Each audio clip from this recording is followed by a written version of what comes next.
ఆదిలాబాద్ జిల్లా వార్తల విషయానికి వస్తే అక్షయ తృతీయ సందర్భంగా ఇతర ప్రాంతాల్లో బంగారు దుకాణాలు కస్టమర్లతో కిటకిటలాడుతుండగా ఆదిలాబాద్ జిల్లా కేంద్రంలో మాత్రము పత్తి విత్తన దుకాణాలు పత్తి రైతులతో కిటకిటలాడాయి.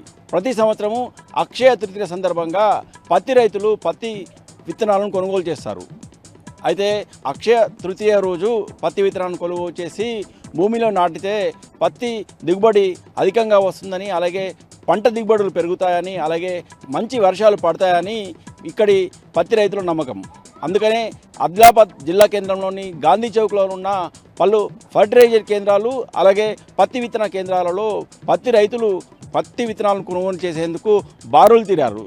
ఈ సందర్భంగా పత్తి రైతులు మాట్లాడుతూ అక్షయ తృతీయ సందర్భంగా పత్తి విత్తనాలు కొనుగోలు చేయడము ఆనవాయితీగా వస్తుందని, అందుకనే ఈరోజు అక్షయ తృతీయ సందర్భంగా పత్తి విత్తనాలను కొనుగోలు చేస్తామని, ఈసారి సంవత్సరం కూడా వర్షాలు బాగా పడాలని, పత్తి దిగుబడులు మంచిగా రావాలని, పత్తి పంట మంచిగా పండాలని ఆ భగవంతుని కోరుకుంటున్నట్టు రైతులు తెలిపారు. అయితే పత్తి విత్తనాల ధరలు పెరగడం పట్ల రైతులు ఆందోళన వ్యక్తం చేశారు.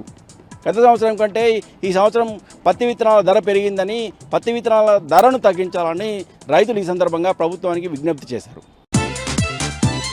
ఇక నిర్మల్ జిల్లా వార్తల విషయానికి వస్తే జిల్లాలో ధాన్యం అమ్ముకునేందుకు రైతులు పడరాని పాట్లు పడుతున్నారు.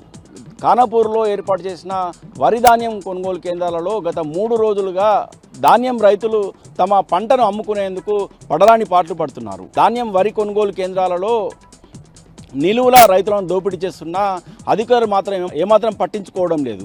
తరుగు పేరిట రైస్ మిల్లర్లు నిలువులా మోసం చేస్తున్నారు. క్వింటాలకు దాదాపు 8 నుంచి 10 కిలోల వరకు తరుగు తీయడంతో తాము నష్టపోతున్నామని రైతులు ఆవేదన వ్యక్తం చేస్తున్నారు. ఇప్పటికే ధర్నాలు, రాస్తారోకోలు చేసి తమ ఆందోళనను వెలుబుచ్చిన రైతులను మాత్రము ప్రభుత్వం కానీ అధికారులు మాత్రం ఏమాత్రం పట్టించుకోవడం లేదు. ఇప్పటికైనా వరి ధాన్యం కొనుగోలు కేంద్రాల్లో రైస్ మిల్లర్ల దోపిడీని నిలిపాలని, లేదంటే తాము ఆందోళన చేయక తప్పదని రైతులు ప్రభుత్వాన్ని హెచ్చరించారు. ఇక మరో వార్త విషయానికి వస్తే బాసర్లోని అమరవారి పుణ్యక్షేత్రం అక్షయ తృతీయ సందర్భంగా భక్తులతో కిటకిటలాడింది. ఉదయం 5 గంటల నుంచే భక్తులు అమ్మవారిని దర్శించుకునేందుకు బారులు తీరారు. అమ్మవారిని దర్శించుకునేందుకు దాదాపు 2 గంటల సమయం పట్టింది. ఇటు ఆంధ్రప్రదేశ్, తమిళనాడు నుంచి కాకుండా ఇతర ప్రాంతాల నుంచి పెద్ద ఎత్తున బాసరకు భక్తులు తరలి వచ్చారు. గోదావరి నదిలో పుణ్య స్నానాలు ఆచరించి అమ్మవారిని దర్శించుకున్నారు. ఈ సందర్భంగా అక్షయ తృతీయ సందర్భంగా చిన్నారులకు అక్షరాభ్యాసం చేయిస్తే శుభం జరుగుతుందని, వారికి మంచి జ్ఞానం అవుతుందన్న నమ్మకంతో పెద్ద ఎత్తున చిన్నారులకు తల్లిదండ్రులు అక్షరాభ్యాసాలు చేయించారు. ఈ సందర్భంగా భక్తులకు ఎలాంటి అసౌకర్యం కలగకుండా ఆలయ నిర్వాహకులు అన్ని ఏర్పాట్లు చేశారు.